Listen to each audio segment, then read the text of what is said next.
ರಾಮ ಏಕೆ ವಿರ್ಯಾವನ್? ಅದಕ್ಕೆ ಉತ್ತರ ಇಲ್ಲಿದೆ ಗೆಳೆಯರೆ. ವಿರ್ಯಾವನ್ ಎನ್ನುವುದು ರಾಮನ 16 ಗುಣಗಳಲ್ಲೊಂದು.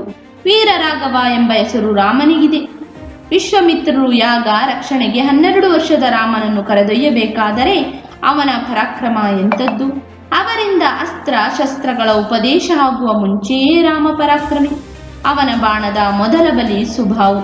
ಮಾರೀಚ ಅವನ ಬಾಣಕ್ಕೆ ಎಲ್ಲೋ ದೂರದಲ್ಲಿ ಬಿದ್ದಿದ್ದನಂತೆ. ರಾಮ ಒಂದು ಅಗ್ನಿ, ಅವನ ಬಾಣಗಳೇ ಜ್ವಾಲೆ, ಆ ಅಗ್ನಿಗೆ ನೀನು ತುತ್ತಾಗಬೇಡ ಅಂತ ಹೇಳಿ ಮಾರೀಚ ರಾವಣನಿಗೆ ಮೊದಲೇ ಎಚ್ಚರವನ್ನು ಕೊಟ್ಟಿದ್ದ. ವನವಾಸದಲ್ಲಿದ್ದ ಮಾರೀಚನು ರಾಮನನ್ನು ಕಂಡಾಗ ಹಳೆಯ ದ್ವೇಷಗಳನ್ನೆಲ್ಲ ಮರೆತು ತಪಾಸನಾಗಿದ್ದನು.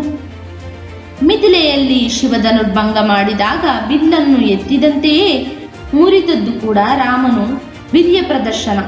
ಶೂರ್ಪಣಿಕೆಯ ಮಾತನ್ನು ಕೇಳಿ 14 ಜನ ರಾಕ್ಷಸರನ್ನು ಕಳಿಸುತ್ತಾನೆ. ಅವರೆಲ್ಲರನ್ನೂ ರಾಮನು ಧ್ವಂಸ ಮಾಡುತ್ತಾನೆ. ಧರ್ಮಾತ್ಮನಾದ ರಾಮ ಒಬ್ಬನೇ, ರಾಕ್ಷಸರೋ ಸಾವಿರಾರು ಜನ. ಯುದ್ಧ ಹೇಗೋ ನಡೆಯುವುದೋ ಎಂದು ದೇವತೆಗಳೆಲ್ಲ ಹೆದರುತ್ತಾರೆ. ಆದರೆ ರಾಮ 3/4 ಗಂಟೆಯನ್ನು ಎಲ್ಲ ಯುದ್ಧವನ್ನು ಸಂಹರಿಸುತ್ತಾನೆ. ಅವರಿಗೆ ಎಲ್ಲೆಲ್ಲೂ ರಾಮಗಳ ಬಾಣಗಳೇ ಕಾಣುತ್ತದೆ. ಕಾಕಾಸುರ ಸೀತೆಯ ಎದೆಯ ಮಾಂಸವನ್ನು ತಿನ್ನಲು ಕೊಕ್ಕಿನಿಂದ ಚುಚ್ಚಿದ. ರಾಮನಿಗೆ ಕೋಪ ತಡೆಯದೆ ಒಂದು ಹುಲ್ಲು ಕಡ್ಡಿಯಲ್ಲಿ ಬ್ರಹ್ಮಾಸ್ತ್ರವನ್ನಾಗಿ ಮಾಡಿ ಅವನ ಮೇಲೆ ಬಿಟ್ಟನು. ಅವನನ್ನು 7 ಲೋಕಗಳಿಗೂ ಅಟ್ಟಿಸಿಕೊಂಡು ಆ ಒಂದು ಅಸ್ತ್ರ ಹೋಯಿತು. ಕೊನೆಗವನು ರಾಮನಿಗೆ ಶರಣಾದನು. ರಾಮ ಬಾಣ ವ್ಯರ್ಥವಲ್ಲ, ಅವನ ಒಂದು ಕಣ್ಣು ಹೋಯಿತು. ವಿರಾದ ಕಬಂದರನ್ನು ಲೀಲಾಜಾಲವಾಗಿ ಸಂಹರಿಸಿದ್ದು ರಾಮನೇ.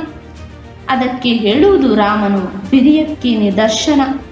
ಸುಗ್ರೀವನ ಸ್ನೇಹಕ್ಕಾಗಿ 7 ಸಾಲಾ ವೃಕ್ಷಗಳನ್ನು ಒಂದೇ ರಾಮ ಬಾಣ ಕೊರೆದು 7 ಪಾತಾಳ ಲೋಕಗಳನ್ನು ಹೊಕ್ಕು ಮತ್ತೆ ರಾಮನ ಬತ್ತಳಿಕೆಯನ್ನು ಸೇರಿದಂತೆ ವಾಲಿಯನ್ನು ಕೊಂದದ್ದು ಒಂದೇ ಬಾಣ. ಸೇತುವೆ ಕಟ್ಟುವ ಮೊದಲು ತನ್ನ ಬಾಣದಿಂದ ಸಮುದ್ರವನ್ನೇ ಶೋಷಿಸಲು ರಾಮ ಮುಂದಾದ. ಇನ್ನು ರಾವಣರ ಯುದ್ಧಕ್ಕೆ ಸಾಟಿಯೇ ಇಲ್ಲ. ಆದರೆ ಮೊದಲ ದಿನವೇ ರಾಮ ಪರಾಕ್ರಮವನ್ನು ಕಂಡ ರಾವಣ ಬಿಲ್ಲನ್ನು ಕೆಳಗೆ ಇಟ್ಟು ಒಂದು ಗಳಿಗೆ ತತ್ತರಿಸಿದನಂತೆ. ರಾಮನಿಗೆ ತನ್ನ ಶೌರ್ಯವನ್ನು ತೋರಿಸಲಾಗಲಿಲ್ಲ. ತನ್ನನ್ನು ರಥದಲ್ಲಿ ಮರಳಿ ಕರೆದೊಯ್ಯುತ್ತಿದ್ದ ಸಾರಥಿಗೆ ಹೇಳಿದ ರಾವಣ ಪ್ರಖ್ಯಾತ ವೀರ ಎಂದು ರಾಮನನ್ನು ಕೊಂಡಾಡುತ್ತಾನೆ. ರಾಮ ಬತ್ತಳಿಕೆಯಿಂದ ಬಾಣಗಳನ್ನು ತೆಗೆದು ಹೂಡುತ್ತಿದ್ದನು, ಹಗ್ಗವನ್ನು ಸೆಳೆದು ಬಿಡುತ್ತಿದ್ದನು. ಕಾಣುತ್ತಲೇ ಇರಲಿಲ್ಲ, ಅಷ್ಟು ಕೈಚಳಕ.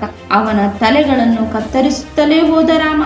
ಕೊನೆಗೆ ಸಾರಥಿ ಮಾತಲಿಯ ಸಲಹೆಯಂತೆ ಅವನ ಎದೆಗೆ ಕರೆಕ್ಟಾಗಿ ಗುರಿಯನ್ನು ಇಟ್ಟು ಅವನನ್ನು ಸಂಹರಿಸಿದ.